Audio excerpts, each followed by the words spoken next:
Hoje nós iniciamos Isaías capítulo 62. Eu hoje vou estar ministrando apenas do versículo 1 ao 5, mas esse capítulo tem 12 versículos. Eu vou fazer a leitura dos 12 versículos para que a gente fique dentro do contexto, né, para que você entenda aqui o que está acontecendo agora aqui no capítulo 62. Aqui no capítulo 62, próprio Jesus, né, o próprio Senhor, ele está falando pela boca do profeta Isaías. Então Isaías está proclamando, ele está falando, mas na verdade quem está falando é o próprio Deus. E ele está orando. É uma oração de intercessão. Ele está intercedendo pelo seu povo, ele está intercedendo em particular pela nação de Israel neste momento, mas a gente tem visto aqui nestes capítulos, né, esses últimos capítulos de Isaías, e que muitas vezes quando o Senhor ele fala em referência à nação do povo escolhido, da nação de Israel, ele também faz referência futura à igreja, ele faz referência futura ao seu povo, a todos aqueles que creem no seu nome. Porque ele não veio somente para uma nação, para um povo, né, pequeno. Ele veio para salvar em todas as nações, em todos os lugares. Ele escolheu um povo para lhe representar diante das outras nações. Mas a intenção dele nunca foi alcançar apenas uma nação, e sim todas as nações da terra. O desejo de Deus, a irmã Rose hoje leu aqui na hora do louvor, o desejo de Deus é que todos venham se arrepender, que todos sejam salvos. O desejo de Deus é esse. A gente sabe que essa não é a realidade final. Não são todos que vão se converter, não são todos que vão crer, não são todos que serão salvos. Mas esse é o desejo do coração de Deus. Por isso, ele, no princípio, estabeleceu um povo para lhe representar diante de todas as nações, para que todos os homens, toda a carne, tivesse a oportunidade de ouvir o Evangelho de Jesus Cristo. E a gente é lembrado disso, e nós, como igrejas, recebemos uma missão que Israel não cumpriu. Você tem um privilégio muito grande, meu querido, porque você não é israelita. Tem gente que acha que é melhor ser israelita. Não é, querido. É melhor não ser israelita. Essa é a grande verdade, né? Porque este povo está debaixo, né, de um grande juízo, e eles têm vivido esse juízo já há séculos e séculos por causa da sua desobediência. E por causa da desobediência deste povo, que muitas vezes a gente acha que é mais privilegiado do que a gente, o que não é verdade, eu repito, a gente não compreende que por causa da desobediência deles, Deus olhou para mim e para você, a sua igreja, com misericórdia e nos deu a oportunidade de fazer o que eles deveriam ter feito e não fizeram. De pregar o Evangelho de Jesus para toda criatura, para todas as línguas, em todos os povos.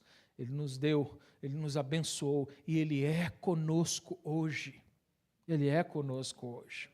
Ele abriu os teus olhos, Ele mudou o teu coração, Ele te deu uma vida nova. E isso ainda não aconteceu com a nação de Israel. E aqui, neste capítulo, ele vai falar disso. Deus vai fazer uma promessa. Ele faz uma promessa à nação de Israel, que estava andando longe dele, desobedecendo a ele, de que um dia Deus agiria de tamanha maneira em que ele de fato mudaria o coração dessa nação e eles se voltariam para Deus. Ou seja, um dia a nação que deveria ter feito o que a igreja está fazendo hoje, ela vai novamente ter uma oportunidade de fazer, e ela vai fazer. Ela vai fazer. Deus fala do futuro, de que isso vai acontecer. Eles vão se arrepender, eles vão ser engrandecidos diante dos olhos de Deus, porque Deus faz essa promessa. Pergunto para você, né? Eu acho que o que a gente vai aprender aqui hoje, aqui a gente vai ver a importância da promessa. Você acredita? Essa pergunta não é para os israelitas, é para você que está aqui. Você acredita nas promessas de Deus? Você crê realmente nas promessas de Deus? Né? Que garantia, outra pergunta, que garantia você tem de que essas promessas são verdadeiras? Você saberia me explicar? Que garantia você tem de que essas promessas são verdadeiras? Você é capaz de provar para alguém de que há garantia de que essas promessas que você acredita que são verdadeiras, que elas serão cumpridas? Como é que você pode demonstrar isso para uma pessoa? Bom, é isso que esse capítulo 62 vai mostrar para a gente aqui hoje. Hoje ele vai mostrar isso, ele vai mostrar a grandiosidade, ele vai mostrar a glória da promessa de Deus, né? E como, vamos dizer assim, um subtítulo, um subassunto deste capítulo, ele vai mostrar para a gente aqui também o poder da intercessão que nós temos por causa da fidelidade de quem prometeu. Nós temos poder em orar, poder em interceder pelos outros, não porque nós somos poderosos, mas porque alguém fiel prometeu, fez promessas. E é isso que nós vamos aprender hoje aqui. Então vamos fazer a leitura do capítulo. A palavra de Deus diz assim: por amor de Sião, não me calarei, e por amor de Jerusalém, não me aquietarei, até que saia a sua justiça como um resplendor e a sua salvação como uma tocha acesa. As nações verão a tua justiça e todos os reis a tua glória. Serás chamadas por um nome novo, que a boca do Senhor designará. Serás uma coroa de glória na mão do Senhor, um diadema real na mão do teu Deus. Nunca mais te chamarão desamparada, nem a tua terra se denominará desolada, mas chamar-te-ão Refisbá, e a tua terra Beulá, porque o Senhor se agrada de ti, e a tua terra se desposará. Porque como o jovem desposa a donzela, assim teus filhos desposarão. Como o noivo se alegra da noiva, assim de ti se alegrará o teu Deus. Sobre os teus muros, ó Jerusalém, pus guardas, que todo dia e toda noite jamais se calarão. Vós, os que fareis lembrado o Senhor, não descansais, nem deis a ele descanso, até que restabeleça Jerusalém e a ponha por objeto de louvor na terra. Jurou o Senhor pela sua mão direita e pelo seu braço poderoso: nunca mais darei o teu cereal por alimento aos teus inimigos, nem os estrangeiros beberão o teu vinho, fruto do teu labor. Mas os que ajuntarem o comerão e os louvarão ao Senhor, e os que recolherem beberão nos átrios do meu santuário. Passai, passai pelas portas, preparai o caminho ao povo, aterrai, aterrai a estrada, limpai-a das terras das pedras, arvorai uma bandeira aos povos. Eis que o Senhor fez ouvir até as extremidades da terra estas palavras. Dizei à filha de Sião: eis que vem o teu Salvador, vem com ele a sua recompensa, e diante dele o seu galardão. Chamar-vos-ão povo santo, remidos do Senhor, e tu, Sião, serás chamada procurada cidade não deserta. Vamos orar mais uma vez. Pai, em nome de Jesus, nós oramos, Senhor, mais uma vez pedindo agora que o Espírito Santo de Deus dê-nos um coração contrito e quebrantado, para que, ouvindo a Tua voz através da palavra, Senhor, nós possamos nos converter dos nossos maus caminhos, aprender de Ti, edificarmos a nossa fé, sermos encorajados, Deus Pai, para que nós venhamos a viver em santidade e proclamar o Teu Evangelho. Ajude-nos, Senhor, para que, Senhor, nós possamos nos tornarmos, Senhor, ao exemplo do nosso próprio Senhor Jesus Cristo, intercessores, Senhor, por aqueles que estão caídos, Deus Pai, que nós possamos, Senhor, orar pelos necessitados, que nós possamos, Senhor, Pai, alimentar o que está faminto, que nós possamos, Deus Pai, mostrar as riquezas aos que estão empobrecidos. Senhor, que a Tua glória brilhe hoje em nossas vidas, que ela traga sobre a nossa vida a edificação, o crescimento, a salvação, em nome do Senhor Jesus. Amém. Amém. Primeira coisa que eu quero mostrar aqui para os irmãos é que, como eu disse, nós temos alguém que faz uma promessa. Essa promessa, ela está falando de algo que ainda não aconteceu, ela vai acontecer no futuro. Então, para que eu possa ter fé, para que eu possa ter segurança, para que eu não ande ansioso, eu preciso acreditar que quem prometeu vai cumprir.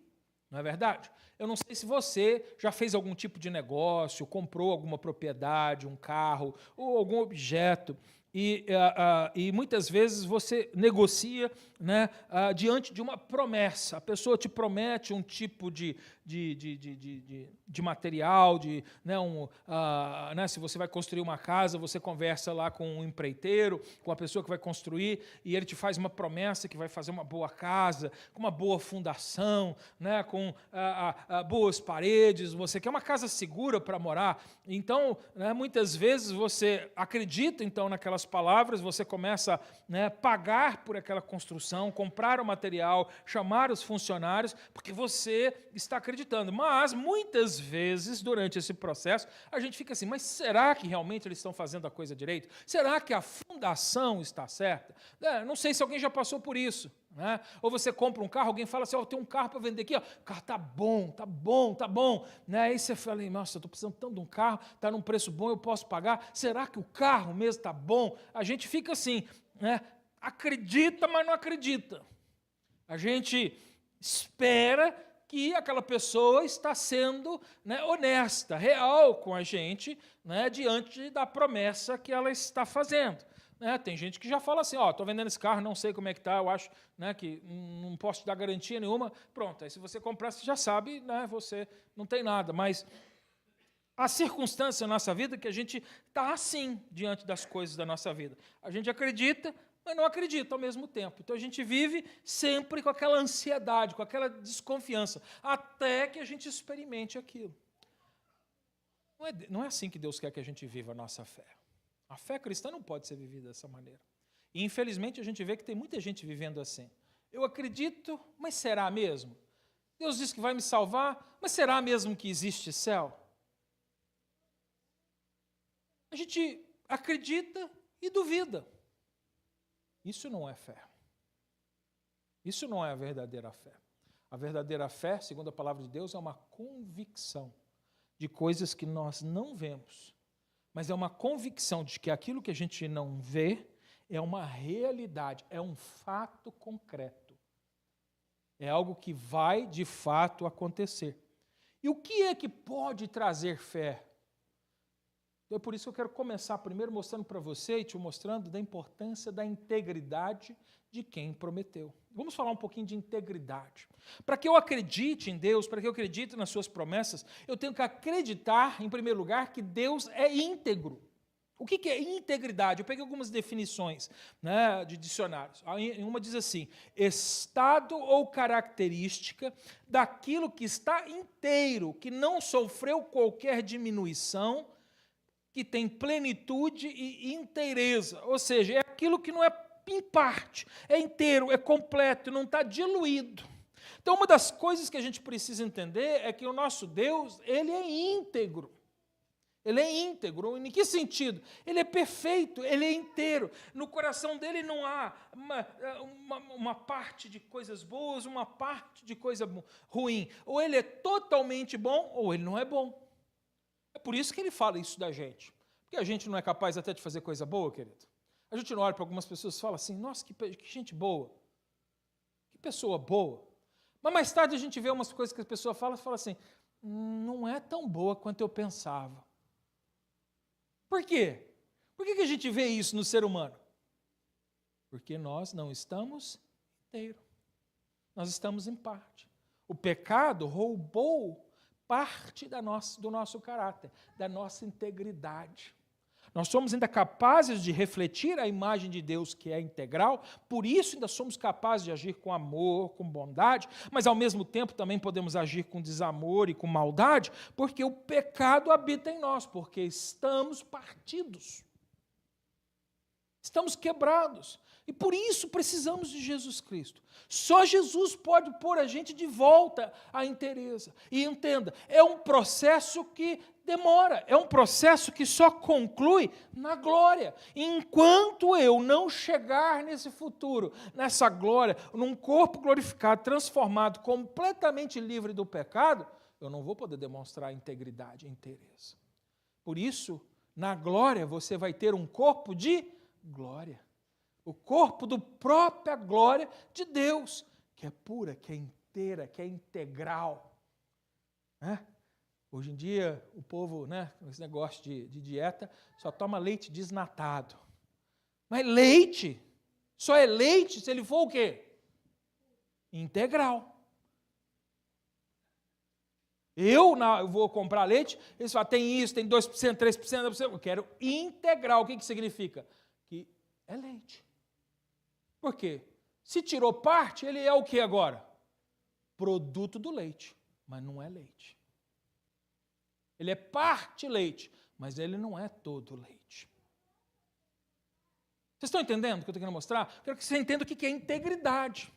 E Deus não é assim. Deus não foi diluído. Não tiraram a manteiga do leite de Deus. Né? Não tiraram a gordura de Deus, então ele agora é um Deus fit. Mas porque é isso que as pessoas estão fazendo nos dias de hoje. As pessoas estão indo para as igrejas, mas elas querem um pedaço de Deus. Elas querem Deus, que Deus haja nessa parte da vida dela. Olha, Deus, eu preciso de você nas minhas finanças. Mas nos meus desejos, deixe que eu cuide. Aí o outro quer um Deus 2%. Não, só 2%. Tem algumas coisas que eu quero que o Senhor me mostre aonde ir. Mas o resto, quem decide o caminho sou eu.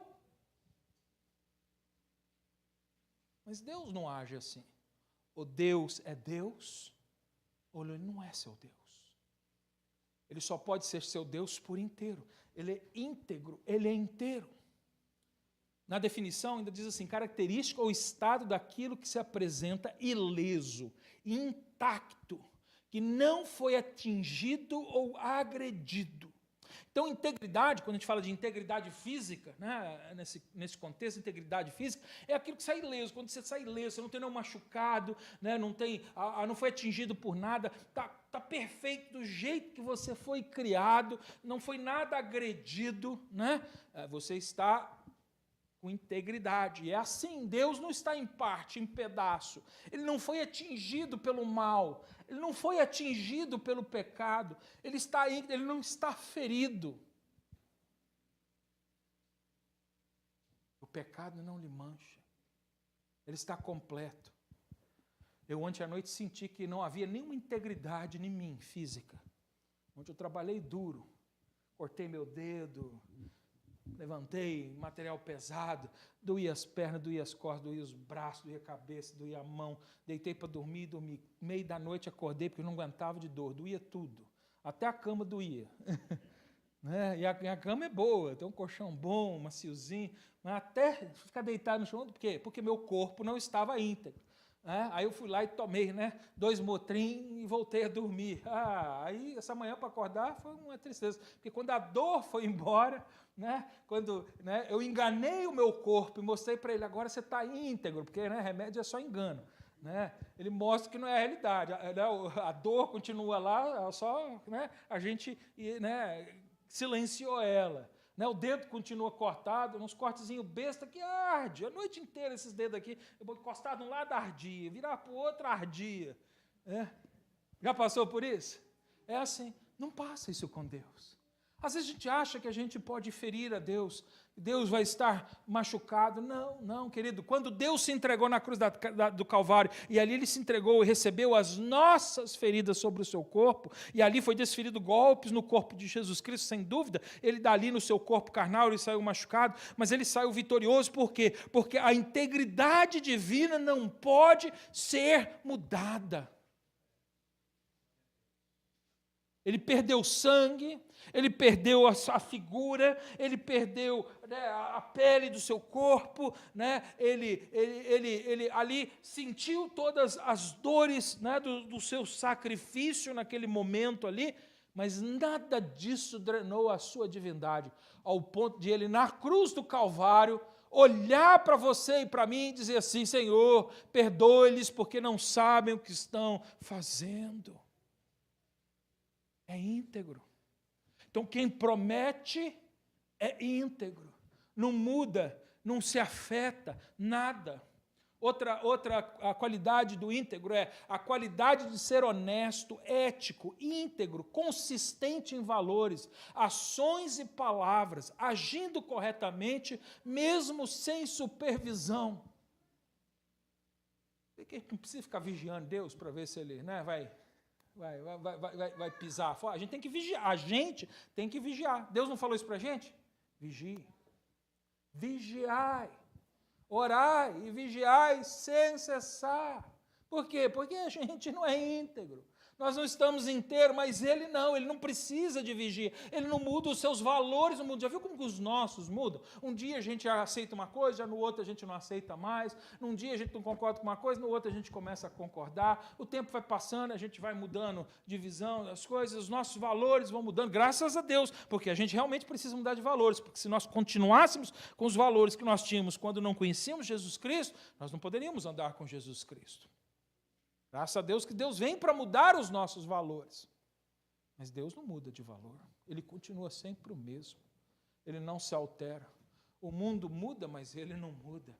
As pessoas agem diferente com ele, mas ele não age diferente com as pessoas. Ele continua agindo em palavras e em ação as mesmas. Quantos pregadores que eu respeitava, que eu ouvi, dizia, uau, que pregador maravilhoso. Hoje eu ouço, eu falo, misericórdia, o que aconteceu com esse pregador? Porque ele já mudou as suas palavras. Mas não foram as palavras da Bíblia que mudou. O que mudou foi o seu coração em relação às palavras de Deus. Porque as palavras de Deus não mudam. Elas são sempre a mesma. Por isso a palavra de Deus diz, maldito o homem que confia no homem. Hoje você está me ouvindo, hoje aqui, você pode falar assim, não, pastor Max prega a palavra. Continua conferindo todo dia, querido, se ele vai continuar pregando a palavra até o fim. Por quê? Porque Deus não muda nem a palavra, mas eu posso mudar. E o dia que eu mudar, querido, fala assim, misericórdia do pastor Max, um dia pregou a palavra de Deus e agora está aí nesse caminho, então ora para mim para que eu não chegue nesse caminho. O homem muda. Por isso você precisa confiar em Deus e não no homem, querido. Deus é íntimo. Por isso que as promessas que Deus faz, elas são segurança para a sua vida, porque Deus não muda. É isso. Aqui diz, se a integridade significa algo, certamente significa que pode confiar em uma pessoa, manterá a sua palavra e cumprirá as suas promessas. Então, querido, quando a gente olha então, para a definição de integridade, a gente tem que ter muito cuidado. Por quê? Porque só tem uma pessoa neste mundo que é capaz de manter todas essas qualidades e não se alterar. É Deus. E é por isso que até a palavra de Deus instrui a gente também não ficar fazendo promessa para os outros. Sabe por quê? Nós não somos íntegros. A gente faz uma promessa e no meio do caminho a gente pode mudar. E não cumprir o que a gente prometeu. Quantas mulheres aqui, né, receberam promessas dos seus maridos e eles não cumpriram? Quantas? Deixa eu ver aqui. Só a minha que não, tá vendo? Ela fingiu que nem ouviu.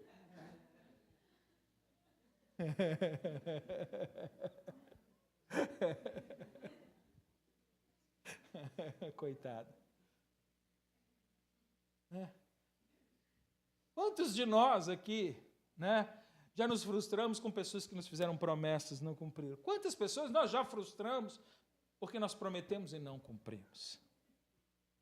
Mas Deus nunca vai frustrar a nossa vida, querida, porque o que Deus promete, Ele cumpre. É isso, a integridade do Senhor. Então aqui, quando a gente começa no capítulo 62, a integridade do Senhor, ela está em jogo. Né? Por que ela está em jogo? Porque Deus está fazendo uma promessa a uma nação, que é a nação de Israel. Está fazendo uma promessa em relação a Jerusalém, uma cidade completamente desobediente, completamente longe de Deus, e Deus está dizendo, não vai ser assim para sempre. Eu vou mudar a história dela. Aliás, essa cidade ela vai ser tão de Deus que ela vai ser a coroa da minha glória.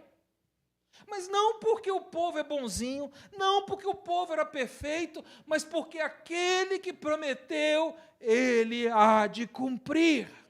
É isso que ele está mostrando aqui.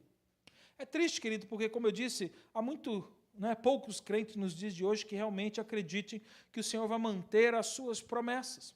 E eu digo isso até mesmo no campo da teologia, da filosofia, dos estudiosos. Por quê? Porque hoje em dia nós temos algumas vertentes teológicas que acreditam que não, que Israel já passou, que a igreja vai substituir Israel, que hoje a igreja é o Israel de Deus, e o que Deus prometeu para Israel, Israel não teve condição de cumprir, então quem vai cumprir é a igreja, que é a ideia do amilenista, né, das igrejas, muitas vezes, não todas, mas presbiterianas, na sua maioria, da igreja católica romana, de muitos cristãos, que se dizem cristãos, e acreditam que não, né, as promessas de Deus, como eles não cumpriram o que Deus falou, como não se cumpriu o que Deus falou na vida deles, vai se cumprir na nossa vida. Mas eu quero dizer para você que, para mim, isso é falta de fé, porque se Deus prometeu à nação de Israel, quem vai cumprir não é a igreja, é a nação de Israel, porque a promessa não foi feita para a igreja, a promessa foi feita para a nação de Israel. É por isso que eu, na minha teologia,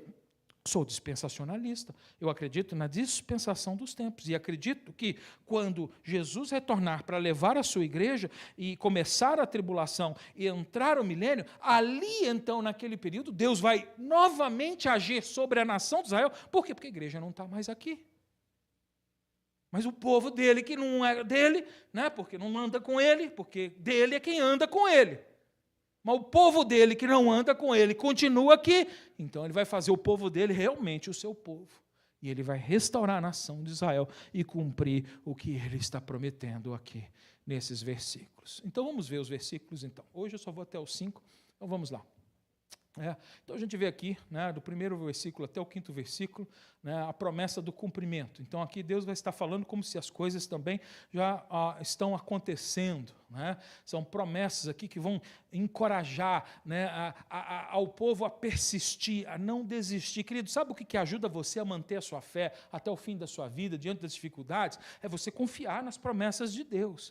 As promessas de Deus são uma parte fundamental da nossa fé, da vida do cristão. Nós temos que conhecer as promessas que Deus tem para a gente, porque é baseado nessas promessas que nós vamos nos segurar firmes, porque vai vir dias difíceis, vai haver momentos de dúvida. Lembra, você não é íntegro, Deus é íntegro. Então há momentos de dúvida na nossa vida, há momentos de dificuldades, há momentos de perda, que a gente olha e fala assim, será que Deus realmente está comigo? Será que Deus me ama de verdade? Porque não é possível que isso está acontecendo na minha vida. Quem aqui já não passou por isso? Ou que não vai passar por isso?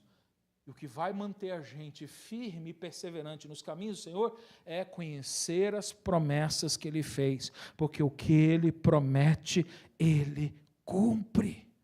É isso. Olha só, vamos ver a grandiosidade da promessa, versículo 1 e 2. Vou começar apenas no versículo 1 aqui. Ele vai mostrar que a promessa ela é grande por causa dos atores envolvidos, das pessoas envolvidas. Por que a promessa é grande? Por causa de quem está envolvido com a promessa. Versículo 1, lá, a primeira parte, ele diz, por amor de Sião, não me calarei, e por amor de Jerusalém, não me aquietarei. Vamos parar aqui na metade do versículo. Então ele começa a mostrar aqui que essa promessa ela é grandiosa por quem está envolvido. Quem é que está envolvido? Toda uma nação. A nação de Israel, a nação, né, a cidade de Jerusalém. Quem está envolvido? O Senhor, o próprio Senhor Jesus. É Ele que está falando aqui, né? O próprio Deus aqui está envolvido. E por causa destas pessoas e desta nação, essa promessa ela é grandiosa. Porque, para pensar realmente, você vê isso acontecendo na vida dos israelitas nos dias de hoje? Não. Não tem. Mas ele diz, sabe por que eu vou cumprir, eu vou fazer isso? Por amor. Ele dá razão, por amor a Sião. Deus ama esse povo, mesmo que eles não amem a Deus. Deus não deixa de amar esse povo que Ele escolheu. Por isso, um dia ele vai voltar a agir com esse povo. Então, aqui a gente não está tratando aqui de uma promessa insignificante, né? De uma questão assim periférica, de algo assim de pouca importância. Não, né? Aqui, como no capítulo 61, que nós já vemos, quem continua a falar, quem continua a orar, quem está fazendo essa declaração aqui, é o próprio Messias, é o próprio Jesus Cristo. Ele está dizendo, é assim que vai ser. Eu não vou substituir vocês por ninguém. Eu não vou amar a igreja mais do que eu amo vocês. Eu amo a minha igreja, mas eu amo o meu povo escolhido. Porque se Deus é íntegro, o amor dele não muda. Muda. Por isso que, para mim, algumas teologias não fazem sentido. Que se implicaria numa mudança do amor de Deus. Então, se Deus não ama mais Israel, então ele substitui. Porque é assim que a gente faz no mundo. No mundo não é assim? Nós que não somos íntegros, é assim. O dia que a gente deixa de amar uma pessoa, muitos casamentos acabam, e a pessoa, quando acaba o casamento, chega lá e fala assim, nós vamos divorciar porque eu já não te amo mais. Você já deve ter conhecido essa história, já ouvido essa história, ou já vivido essa história. Deus não se divorcia de ninguém. Aliás, ele diz que ele odeia o divórcio. Quando ele faz uma aliança, ele cumpre a sua aliança, ele vai até o fim, porque o amor de Deus é íntegro, é inteiro, não se fere. No casamento a gente fere um ao outro, é por isso que talvez, muitas vezes, por causa das feridas do casamento, a gente começa a deixar de amar a pessoa. O nosso amor é influenciado, mas o amor de Deus não é influenciável. O dele é perfeito, o amor ágape. E é por isso que nós podemos ter certeza, querido, de que se Ele nos amou hoje nos deu a salvação, amanhã nós seremos salvos, nós estaremos com Ele, porque o amor de Deus não muda. Você entende isso, querido? Deus te ama, Deus te ama, e o amor dEle não muda por você. Então aqui, olha só, ele diz a motivação, por amor de Sião. A sua motivação aqui, ela é suprema, ela é a sua própria glória. Como isso aqui vai impulsionar a ação de Deus, aliás, até a nosso favor, coisa boa, como eles vêm rejeitando Deus, chega um momento que Deus, ok, vocês estão me rejeitando, então tá bom, então eu vou ter que fazer aliança com um outro povo, e aí ele fez aliança com você, comigo, com a igreja, a nova aliança, mas ele não quebrou a aliança que ele fez no passado com a nação de Israel. É uma maravilha que o amor de Deus não muda. Porque como ele não podia contar com a sua amada, ele teve que levantar alguém para fazer a obra. E ele, então, busca a tua igreja até que haja a restauração. Porque ele vai voltar, ele vai restaurar. Então aqui, Jesus, o ungido, o Messias, ele expressa aqui a sua determinação de que Sião ela vai possuir as bênçãos, e aqui ele está falando das bênçãos da justiça, das bênçãos da salvação, de uma maneira tão evidente, tão elevada, que vai se tornar visível aos olhos de todas as pessoas, de todas as nações do mundo. Isso ainda não aconteceu, então isso ainda vai acontecer. Olha a continuação. Versículo 1 ainda, ele diz, até que saia a sua justiça como um resplendor, e a sua salvação como uma tocha acesa. Então aqui ele mostra que a promessa ela é grande por causa da magnitude, do tamanho, da transformação que vai acontecer. A promessa ela é tão maravilhosa por causa de quem vai receber, porque se você olha para o povo de Israel, você fala assim, como é que essa gente vai se tornar isso? E aí ele mostra também que não é por causa do povo, é por causa da transformação que ele vai causar na vida desse povo, porque é isso que ele faz. Não é isso que muitas vezes as pessoas se impressionam com a vida de nós quando cremos em Jesus Cristo, que as pessoas olham e falam assim, nossa, você está tão diferente do que você era. Porque quando Deus entra na nossa vida, Ele muda, Ele transforma, Ele faz coisas lindas. É isso que Ele mostra para a gente. Olha só, aqui, aliás, secundariamente, Ele mostra aqui um exemplo para mim, para você, que nós devemos seguir aqui, de como nós devemos orar, querido. Como é que a gente deve orar? A gente deve orar como Jesus está orando aqui. Ele mostra que assim deve ser a nossa oração. Você vê que ele usou aqui nesse versículo, ele diz, não me calarei. Ou seja, eu não vou cessar de falar, eu não vou cessar de pedir, eu não vou cessar de orar. E ele diz, não me aquietarei. O que isso quer dizer? Que oração tem que estar acompanhado de ação. Aquietar é assim, aquele menino inquieto. A melhor coisa que tem é menino inquieto, querido. É um menino ativo, está vivo. Né? Eu sei que dá trabalho, né? Não tem problema que menino dá trabalho. Quando você orar, não ora para ter um menino quieto, não. O menino quieto dá mais trabalho, porque depois ele tem problema psicológico, problema de cabeça, problema mental, problema de relacionamento. Aí, quando é pequeno, te dá trabalho, mas quando fica grande, dá um trabalho. É a sua vida. Então, a melhor coisa que você tem é ter um menino assim, ó, levadão mesmo, aquele inquieto, que sobe nas paredes, cai da porta, agarra com a orelha no trinco, vem, chega sangrando em casa, aí você dá umas remendos, você dá umas curadas, te dá trabalho naqueles dias, depois é feliz, vive a vida resolvido. Estou falando sério. Tem uns pais que não sabem orar, eles pedem umas coisas que eles não sabem, porque eles vão receber lá na frente. É bom assim. Porque conversa tem que ser acompanhada de ação. Então ele está dizendo, olha assim, Jesus ele está dizendo, eu estou intercedendo, mas eu estou agindo. Eu estou agindo, eu não vou ficar parado. Desse momento em que Isaías recebe a promessa de Deus, que foi 600 anos antes de Cristo chegar, até o dia em que Jesus retornar a segunda vez, ou seja, né, já estamos 2000 anos na frente, então já temos 2600 anos. Jesus não ficou parado sem agir. Ele não orou e falou assim, então vamos voltar às ações quando chegar lá na frente. Não, Deus continuou agindo.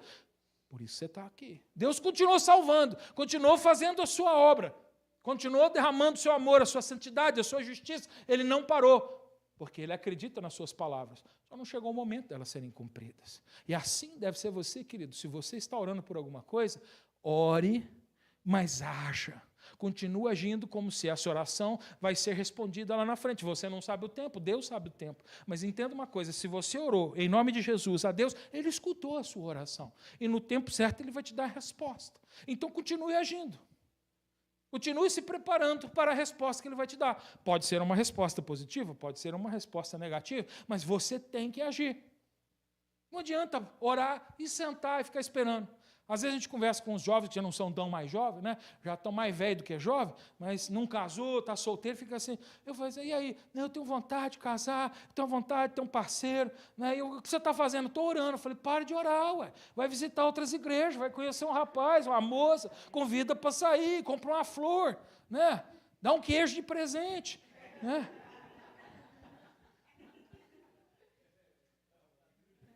Vamos agir. Se é mineiro, gosta, né? Ué. Né?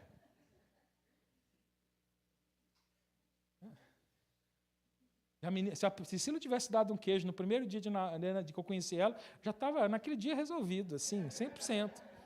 Né? Ela ainda teve que trabalhar umas semanas ali. Né?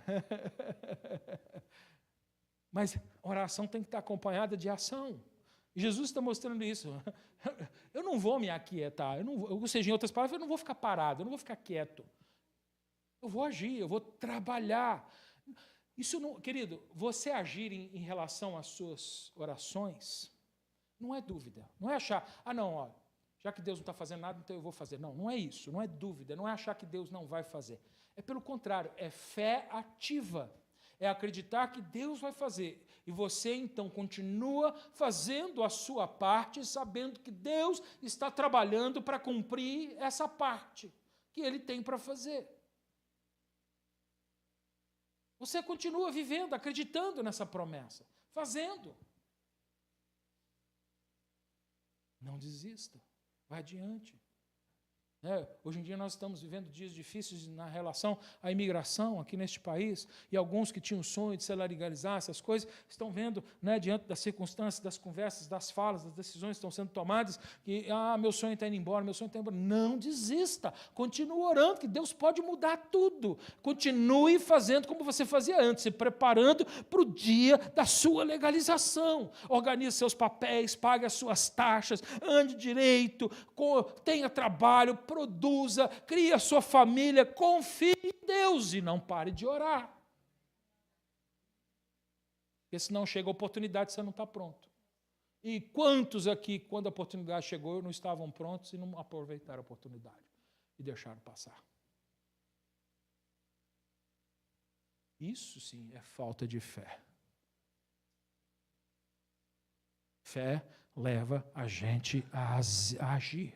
É isso, essa é a verdade de Deus, queridos. Entenda uma coisa, que a verdade central a respeito das promessas de Deus é que a promessa de Deus ela não produz passividade, ela produz perseverança na oração.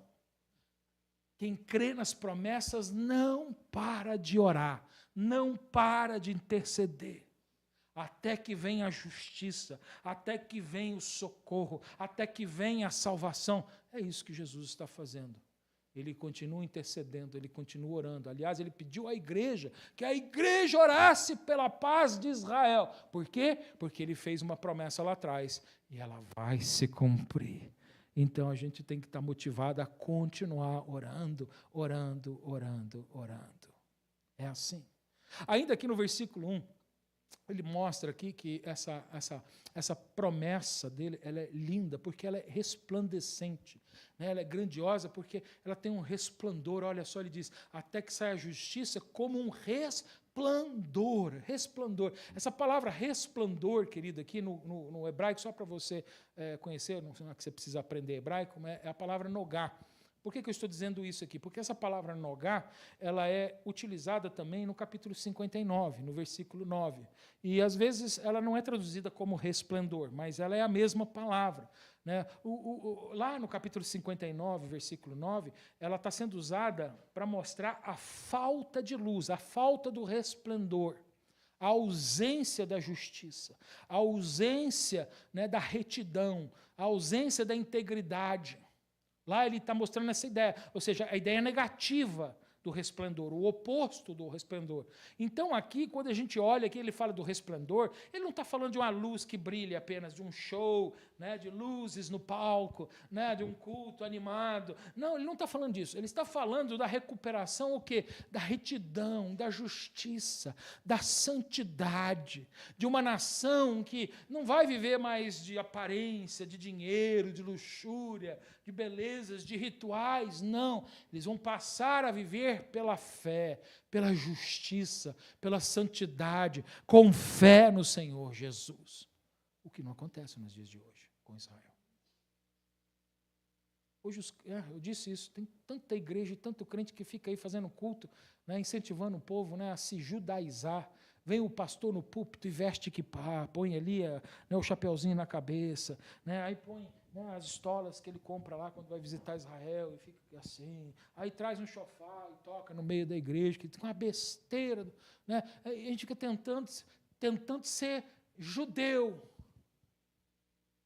Eu não quero ser judeu, porque para ser judeu, você tem que também querer passar pela mão da besta, porque a besta vai vir aqui por 7 anos, e você vai ter que atravessar toda a tribulação, sofrer os juízos dos anjos, as 7 taças que serão derramadas. Você vai ter que enfrentar a destruição de 1/3 de toda a humanidade, de toda a terra, de todas as águas. Não. Eu quero estar lá nas bodas do Cordeiro, com o meu Senhor Jesus. Não quero ser judeu, quero ser igreja. Eu quero ser de Jesus. Eu não quero tocar chofar.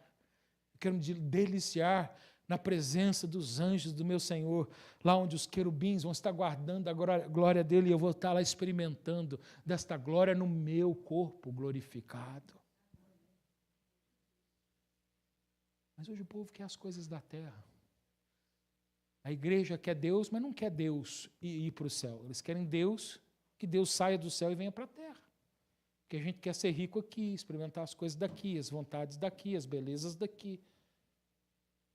Isso é falta de visão, querido. Por quê? Porque se aqui a gente tem coisas lindas, e Deus fez coisas maravilhosas e lindas, imagina como não vai ser na eternidade. Esse mundo foi contaminado pelo pecado e ele caiu. E a belezura de Deus foi enfeiada pelo pecado. Mas no céu não há pecado, não há influência do mal, não há influência de Satanás. Tudo será perfeito como o nosso Deus é perfeito. E a perfeição é eterna. É isso que eu quero. Para quê? Essa semana, né, eu trabalhei bastante, você não vai me morrer, hein? Né? Estou cansado, estou respirando assim com dificuldade pelo cansaço e tudo, assim, então, né, já estou ficando velho, aí os meninos já começam assim, pai, você tem que cuidar, senão você vai morrer. Aí de vez em quando eu gosto de comer uns pastel, né? Aí a irmã Marlene traz umas empanadas, não ajuda a gente, né? Continua não ajudando, tá bom? Né? Aí a gente come, aí fala, tá vendo? Você fica comendo essas porcarias, vai morrer, vai morrer. Aí eu ainda falei assim, ó, se eu morrer, tudo bem, só não ora para me ressuscitar. Não, você vai para o inferno desse jeito, você vai largar a gente aqui na mão. Eu falei assim, não, eu sei para onde eu vou, fique tranquilo, não adianta não, mas não ore para me ressuscitar, porque vai ser muito melhor.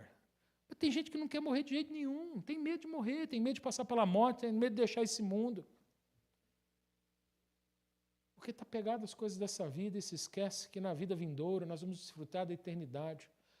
É maravilhoso se eu puder continuar vivo, ver meus filhos crescer, ver meus filhos terem netos, eu curtir os meus netos. Nós temos avô aqui que, né, curte o neto toda hora, coisa gostosa, né, Sadamar, né, Eliana? É bom demais, não é? Coisa maravilhosa, é bom demais, mas eu prefiro curtir a eternidade inteira com os meus netos e com meus filhos lá no céu. Porque tem gente, eu não estou falando deles, mas tem gente que tem trocado a eternidade pelos netos, pelos filhos, pela esposa. Não, se Deus me der a oportunidade, eu vou desfrutar de tudo, mas eu jamais vou trocar as coisas terrenas pelas coisas do céu, porque as do céu são eternas. Os meus filhos são uma bênção para mim aqui, mas lá no céu eles serão uma bênção eterna. Por isso, mesmo que eles se zanguem comigo, que eles fiquem com raiva de mim, eu vou fazer de tudo para que eles andem nos caminhos do Senhor. Se eles não me amarem aqui, porque eu estou sendo um pai, né, exigente, um pai correto, um pai íntegro, um pai que deseja a salvação dos meus filhos, que eles me odeiem aqui nessa terra, para que eu os ame a eternidade no céu.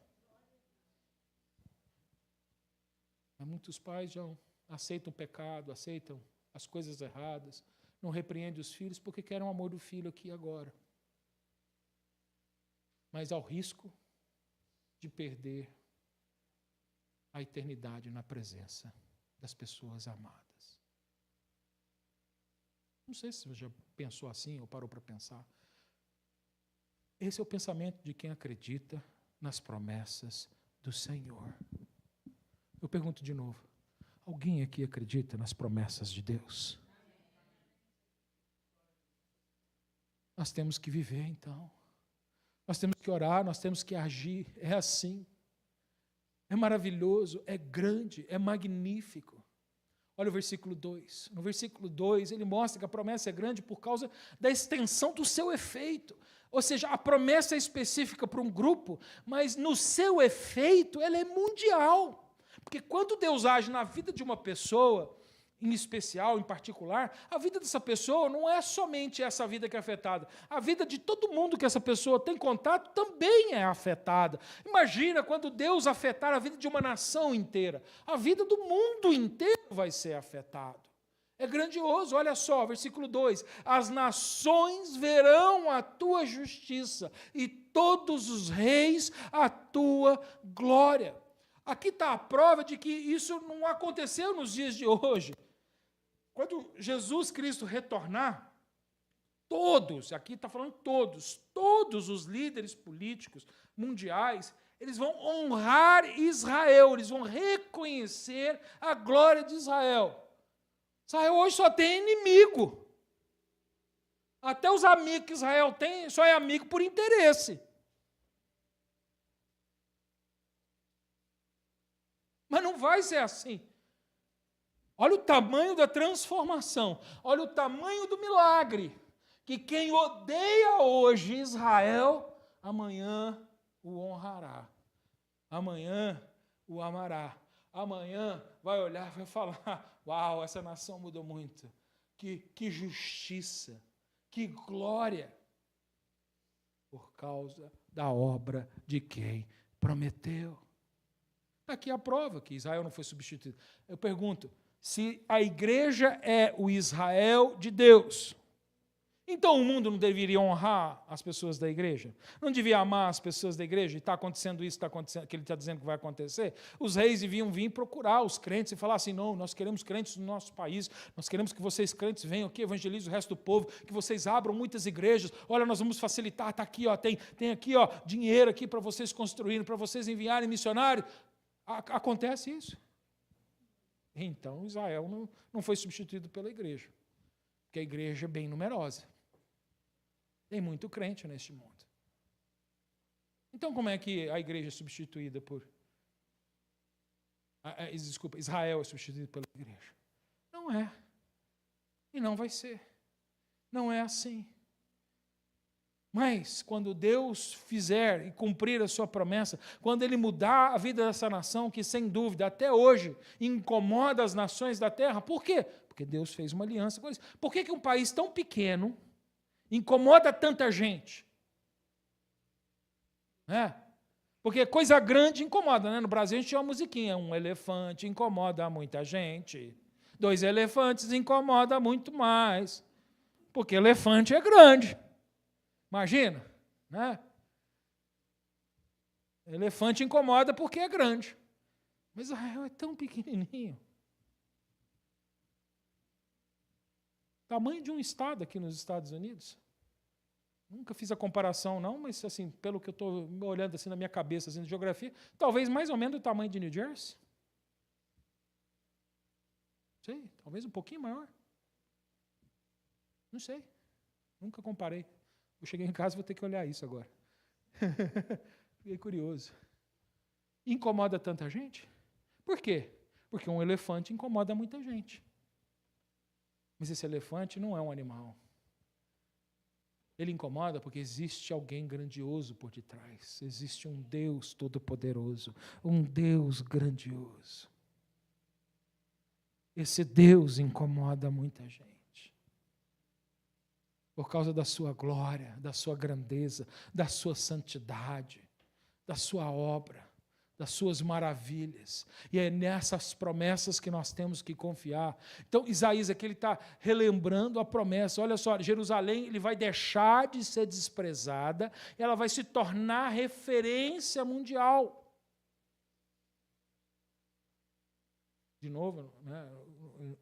Eu estou defendendo, mas não estou defendendo. Né? Estou defendendo o porquê que na nossa igreja nós acreditamos no dispensacionalismo como teologia, ou seja, nós acreditamos na segunda volta de Jesus, nos 7 anos da tribulação, no milênio. Por quê? Porque é isso que faz sentido, segundo a palavra de Deus. Essa é a teologia que faz sentido, porque o propósito de Deus não falha.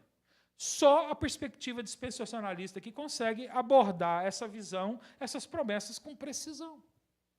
Senão a gente precisa de substituto, a gente precisa de modificação.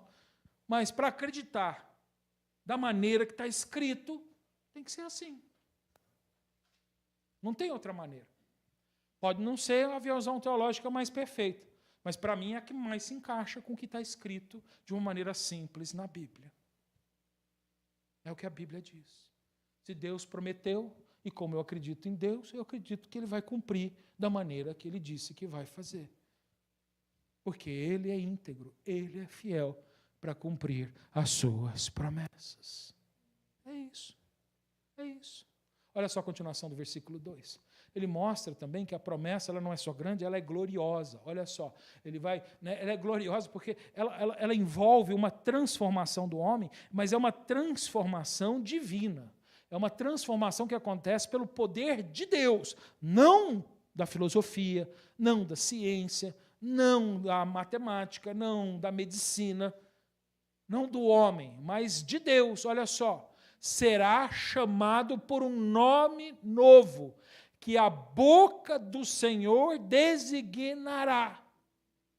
Olha só, a transformação é gloriosa não por causa do homem, porque às vezes a gente fala assim, eu preciso melhorar de vida, eu preciso deixar de fazer essas coisas que eu estou fazendo, eu preciso melhorar de vida, eu preciso me esforçar para que eu não cometa mais os mesmos pecados, para que eu não fale as mesmas coisas que eu venho falando, eu preciso mudar a minha vida. Querido, que bom que você pense assim, mas quando você pensar assim, não pense que você possa fazer isso, porque a sua vida só vai de fato mudar permanentemente, não apenas temporariamente, se você permitir Deus te dar um novo nome.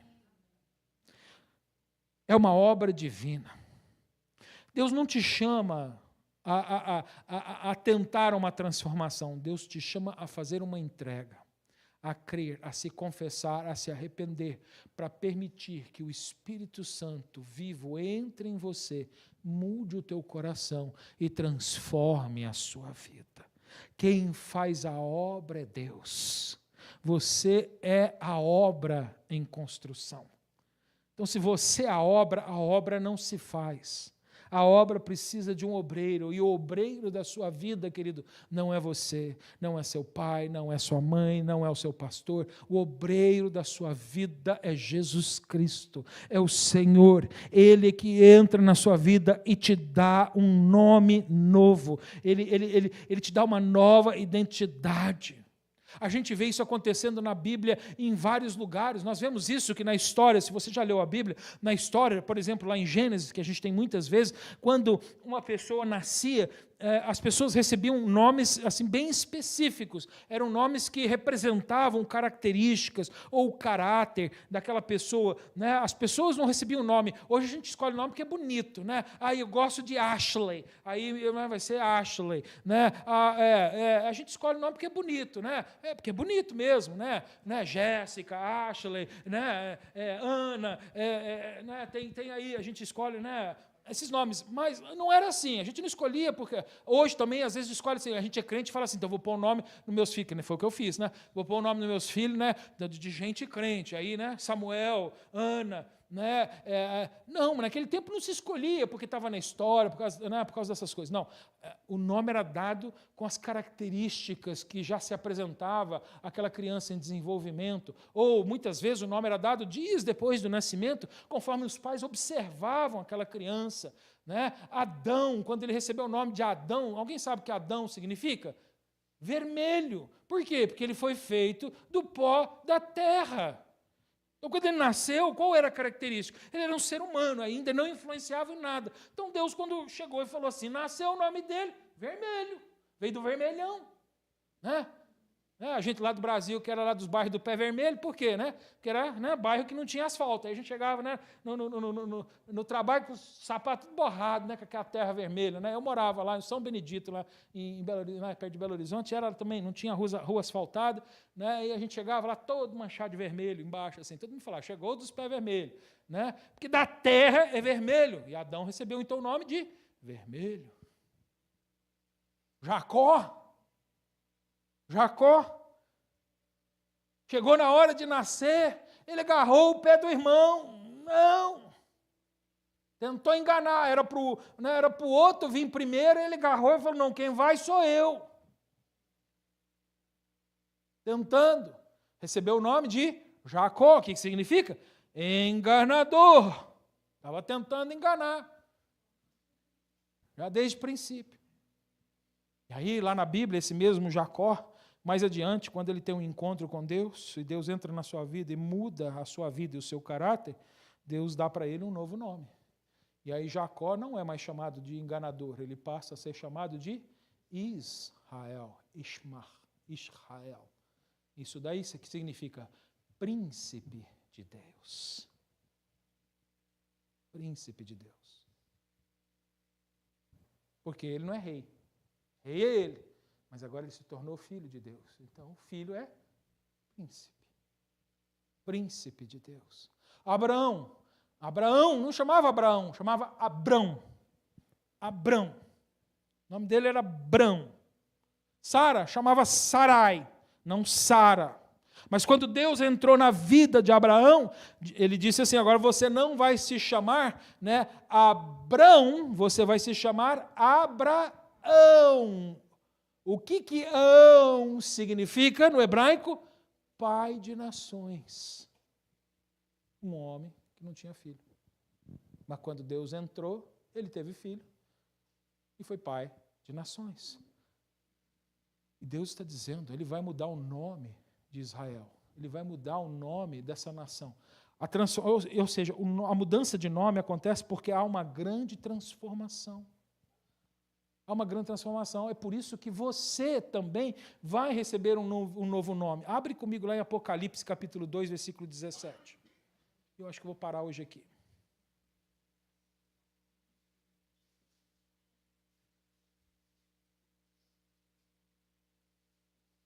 Olha só. Apocalipse 2, 17. Jesus estava falando com as igrejas. Você lembra que foi João quem escreveu o Apocalipse?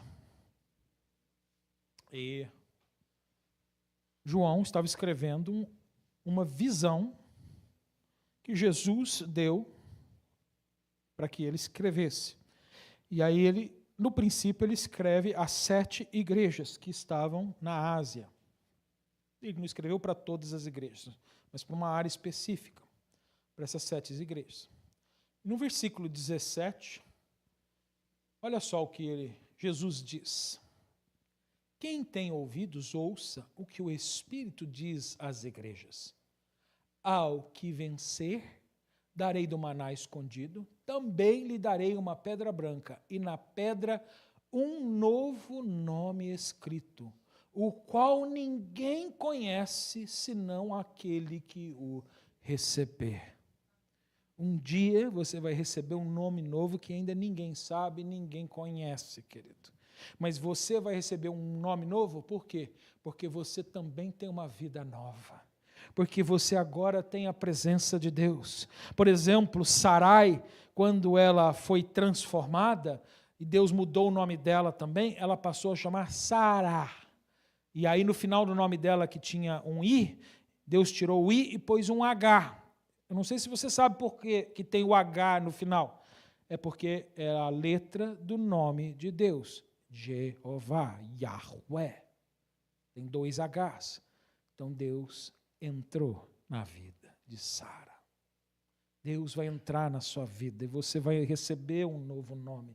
É a promessa que Ele faz, Ele promete que vai, como Ele está fazendo aqui. Daqui a pouco no versículo 4, hoje nós não vamos lá, hoje eu vou ficar aqui só no versículo 2, mas nós vamos ver que Deus vai dar um novo nome a Israel. Aqui Ele cita algumas possibilidades, mas eu acredito que não é nenhum deles, porque aqui Ele está só mostrando o que vai acontecer, mas é assim, quando Deus entra na nossa vida, Deus muda o nosso rumo, o nosso futuro, Ele transforma e Ele prepara uma nova pessoa. Hoje o meu nome é Maximilian, nome de cachorro, né? Eu tenho nome de cachorro, Max é nome de cachorro, né? E aliás foi por isso que meu pai me deu esse nome. Ele tinha um cachorro, chamava Max, foi atropelado antes de eu nascer. Aí, para não ficar assim muito evidente, em vez de me chamar só de Max, ele me chamou de Maximilian. Porque naquele tempo tinha um ator de filme que chamava Maximilian Schell. Então ele deu uma disfarçada. Mas é nome de cachorro.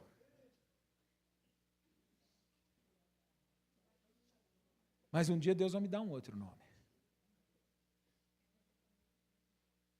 Porque Deus entra na nossa vida. Ele muda a nossa história. E Ele dá o valor que você deve ter. Ele devolve o valor que o pecado roubou. Ele transforma. E se hoje você crer no nome de Jesus Cristo, Deus mudará a sua vida. Pai, em nome de Jesus eu oro, eu peço que o Senhor abençoe a tua igreja nesta manhã, que o Senhor possa, Senhor, nos lembrarmos sempre das tuas promessas. Senhor, para que nós venhamos a viver com a nossa fé perseverante, vibrante, que nós possamos ter vida de oração, de intercessão, que nós possamos orar pelos perdidos, pelas pessoas que amamos, pelos nossos pais, pelos nossos irmãos, pelos nossos filhos, pelos nossos colegas de trabalho, Senhor, Pai querido, Senhor, que nós possamos, Senhor, nunca desistir e perseverar, assim como o Senhor nunca desistiu da sua nação, Deus Pai, e persevera até os dias de hoje, intercedendo por esse povo que um dia será glorioso, será coroa sua diante das nações desta terra, Deus Pai. Senhor, tudo isso não acontece porque somos melhores, mas acontece porque Tu és soberano. porque tu és grandioso, porque o teu nome é exaltado, o teu nome é glorificado, porque o teu nome é um nome sobre todo nome. E no nome de Jesus, hoje nós oramos e nós pedimos que assim seja na nossa vida, na vida dos nossos amigos, na vida das nossas famílias, na vida daqueles que estão ao nosso redor, que o Senhor nos encoraje a viver o Evangelho, a agir de acordo com as suas promessas e a pregar e anunciar a salvação a todos os homens, em nome de Jesus Cristo nós oramos. Amém. Amém. Convido você a ficar de pé para que a gente possa adorar o nome do Senhor Jesus e o glorificar.